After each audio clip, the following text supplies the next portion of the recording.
السلام علیکم ورحمۃ اللہ وبرکاتہ ناظرین، امید کرتا ہوں کہ تمام ناظرین خیریت سے ہوں گی، اور جو خیریت سے نہیں ہے تو اللہ تعالیٰ سے ان کے لیے خیریت کا دعا گو تاکہ ان کو خیریت نصیب ہو سکے۔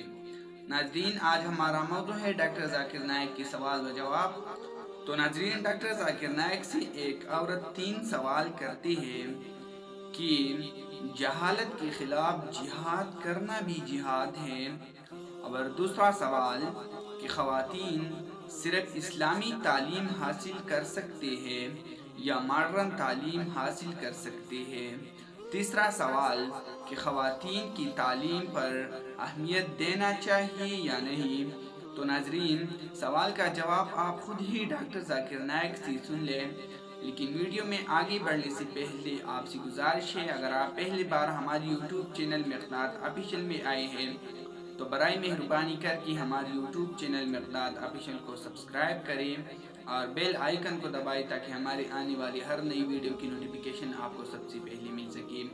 تو چلو ناظرین، بڑھتے ہیں ویڈیو کی طرف، آپ خود ہی ڈاکٹر ذاکر نائک سے سن لیں سوال کا جواب۔ السلام علیکم، میرا نام انم کاظمی ہے۔ جیسا کہ آپ نے شروع سے بتایا کہ اگر قرآن اور حدیث پہ ہم لوگ چلیں تو ایک آئیڈیل لائف، ایک آئیڈیل سوسائٹی پا سکتے ہیں۔ تو جہالت سے جہاد بھی ایک جہادی ہے۔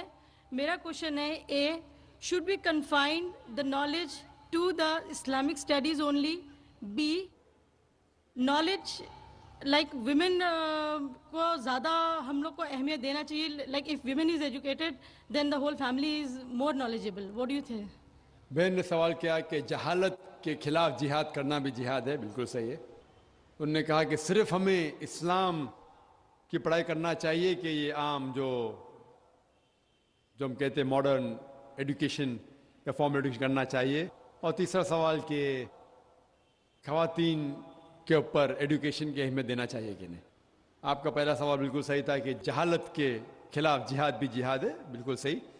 اور سب سے پہلا جو پیغام اللہ سبحانہ و تعالیٰ انسانیت کو دیتے قرآن مجید میں، وہ یہ نہیں کہ نماز پڑھو، حج کے لے جاؤ یا زکوٰۃ دو۔ سب سے پہلا پیغام اللہ تعالیٰ دیتے ہیں سورہ اقرا میں، اقرا پڑھو، اور صرف مردوں کے لیے نہ، عورت کے لیے بھی ہے۔ تب کا تیسرا سوال کہ خواتین کو ہونا چاہیے، اور اللہ کے رسول فرماتے ہیں it is obligatory on every Muslim man or woman to acquire knowledge۔ ہر مسلمان پہ فرض ہے، چاہے وہ مرد یا عورت ہو، کیا وہ علم حاصل کرے۔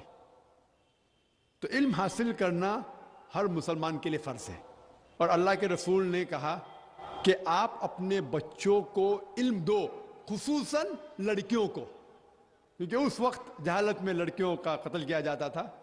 قرآن نازل ہونے کے پہلے جب لڑکی پیدا ہوتے تھے تو زندہ دفنا جایا جاتا عرب ممالک میں، تو خصوصاً عورتوں کو، لڑکیوں کو۔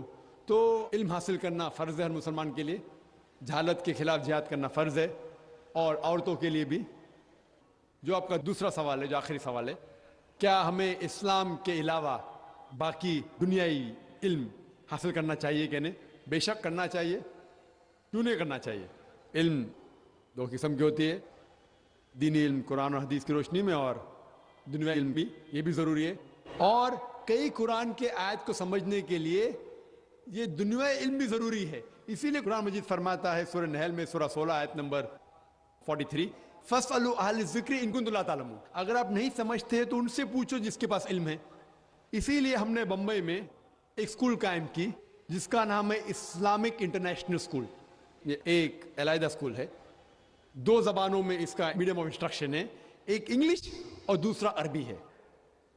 ہم جب بچوں کا داخلہ کرتے 3 سال کی عمر میں ہمارے اسکول میں بمبئی میں، ان کو دونوں زبان سکھاتے ہیں، انگریزی زبان اور عربی زبان۔ جب 3 سال کی عمر میں داخلہ ہوتا ہے نرسری میں، ہم جب سکھاتے A for apple, B for ball, A for اللہ، بی فار بسم اللہ، ہم سکھاتے من الف اسد من با بیت من تا تفاح، کیونکہ مسلمانوں کو عربی جاننا بہت ضروری ہے۔ مجھے پتا ہے کہ میں دائی ہوں، میں عربی زبان نہیں جانتا ہوں، شوئے تھوڑا بہت سمجھ لیتا ہوں، اسی لیے میں چاہتا ہوں کہ میرے بچوں کو میں عربی سکھاؤں۔ یہ اسکول میں الحمدللہ ہم سب سے بہترین انگریزی علم دیتے ہیں، اور ہم کہتے ہیں کہ یہ عام جو کانوینٹ اسکول ہے ان سے فار سپیریئر انشاءاللہ ہم دیتے ہیں۔ اس کے ساتھ ساتھ اسلامک تعلیم بھی دیتے ہیں. ہمارے اسکول کے اندر قرآن حدیث سکھایا جاتا ہے, حدیث فقہ, ساتھ ساتھ دعوت سکھایا جاتا ہے, حفظ بھی ہے.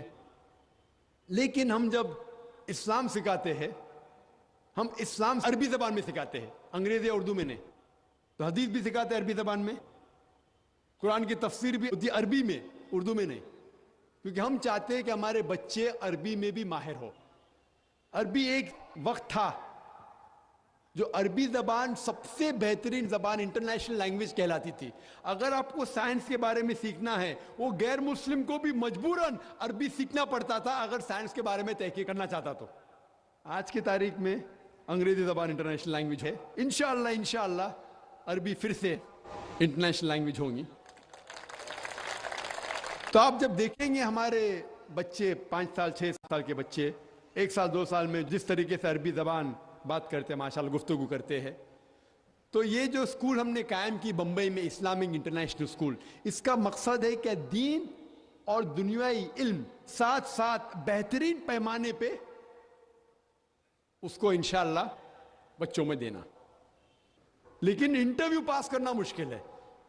لاسٹ ایئر 800 ایپلیکیشن میں صرف 75 لوگ کو ایڈمیشن ملی. اس سال 625 ایپلیکیشن میں سے صرف 60 لوگ کو ایڈمیشن ملی. تو ایڈمیشن ملنا مشکل ہے. اور ہمارے جو انٹرویو ہے کافی کٹھن ہے. ہم انٹرویو والدہ کا بھی لیتے ہیں, والد کا بھی لیتے ہیں, بچے کا بھی لیتے ہیں. اور انٹرویو میں والد اور والدہ کو 2 انٹرویو دینے پڑتے ہیں, کم از کم 2-3 گھنٹے کے, بچوں کو 3 سے 4. اور ہم تحقیق کرتے ہیں کہ کون لوگ ہمارے اسکول کے لائق ہے. اللہ کا فضل ہے, الحمدللہ ثم الحمدللہ. سب سے مہنگی اسکول ہونے کے باوجود لائن لگی ہے ایڈمیشن کے لیے. آپ اچھی تعلیم دو, لوگ آپ کے پاس بھاگتے ہوئے آئیں گے. پہلی سال میں الحمدللہ غرو کی بات ہے, فخر کی بات ہے کہ منسٹر کے فون آئے ایڈمیشن کے لیے. منسٹر کے فون آئے, خوشی کی بات ہے کہ لوگ چاہتے ہیں اپنے بچوں کو اس اسکول میں ڈالے. اور اس سال ہم نے, ہمارے بمبئی میں اسکول, یہ 4تھا سال ہے بمبئی میں اسکول, اس سال ہم نے ایسی اسکول کا ایک برانچ شروع کیے چنئی کے اندر, مدراس میں. اور الحمدللہ چنئی میں بھی ماشاءاللہ پہلے سال میں 550 ایپلیکیشن آئے, سیٹ تھے لگ بھگ 90 الحمدللہ. تو ایسے کئی اسکول, سینکڑوں اسکول آنا چاہیے, صرف ہندوستان میں نہیں ساری دنیا میں, جس کا دار و مدار دونوں ہیں, دینی علم بھی اور دنیائی علم بھی. تو کہ بچہ جب اسکول سے فارغ ہوگا, وہ چاہے تو ڈاکٹر بن سکتا ہے, انجینئر بن سکتا ہے, پر ڈاکٹر بنے گا تو اچھا مسلم ڈاکٹر بنے گا, انجینئر بنے گا اچھا مسلم انجینئر بنے گا. تو 10ویں پاس کرنے کے بعد وہ ڈاکٹر بھی بن سکتا ہے, انجینئر بھی بن سکتا ہے, محدث بھی بن سکتا ہے, مفسر بھی بن سکتا ہے. امید ہے کہ کم از کم وہ 10ویں جب فارغ ہوں گا تو کم از کم جو عام عالم جو مدرسے سے فارغ ہوتے, کم از کم اتنا علم ہماری امید ہے. کئی لوگ ناراض ہوتے جب میں کہتا ہوں کہ انشاءاللہ ہمارے اسکول میں سے جب بچہ فارغ ہوگا کم از کم ایک عام عالم بنے گا, تو ناراض ہوتے ہیں, کیسا ہو سکتا ہے. کوشش ہے, اللہ ساتھ ہے تو انشاءاللہ کیوں نہیں ہو سکتا ہے. اور بمبئی کے اندر ایک مثال دوں میں, ہر سال ایک قرات کا کمپٹیشن ہوتا ہے جو ہندوستان لیول پہ جتنے مدارس ہیں ان کے بچے اس میں حصہ لے سکتے. کبھی حیدرآباد میں ہوتا ہے, کبھی ادھر ہوتا ہے. اس وقت ہوا ممبئی میں. اور ہمارے اسکول کو صرف 3-3.5 سال ہوئے, 34 سال ہے. کچھ بچے 1 سال ہے, کچھ بچے 1.5 سال رہ چکے, کچھ بچے 2 سال رہ چکے. اور سارے ہندوستان کے بچوں میں الحمدللہ ثم الحمدللہ قرات کمپٹیشن میں ہمارا جو ایک 3ری اسٹینڈرڈ کا بچہ وہ 2سرے نمبر پہ آیا, اور 4تھی اسٹینڈرڈ کا بچہ 3سرے نمبر پہ آیا. اور جو پہلے نمبر پہ آیا وہ دوسرے مدارس کا تھا جو 9ویں اسٹینڈرڈ میں پڑھ رہا تھا. ہمارے وہاں 9ویں ہے ہی نہیں. تو یہ فخر کی بات ہے الحمدللہ, ہمارے بچے جو 2nd اور 3rd کے بچے جو تھے وہ 9ویں 10ویں بچے سے کمپیٹ کر کے اللہ کے فضل سے 2سرے اور 3سرے نمبر پہ آئے. تو ہمیں امید ہے کہ اللہ تعالی ہمارے ساتھ ہے. تو انشاءاللہ ہمارے اسکول میں حفظ بھی ہے, حافظہ بھی ہوتا ہے, جو حفظ میں ذہین ہے. تو اس طریقے سے اور اسکول سارے ہندوستان کے شہروں میں ہونا چاہیے تاکہ ہمیں دونوں پہ مہارت ہے. اسلامی علم پہ بھی اور دنیائی علم پہ بھی جب ہم دیکھتے ہیں یہ کرسچن عیسائی پریسٹ جب دنیا میں باہر نکلتا لوگ اس کی عزت کرتے ہیں, لوگ فخر سے دیکھتے ہیں. افسوس کی بات ہے کہ اسلام میں ایسا نہیں ہے.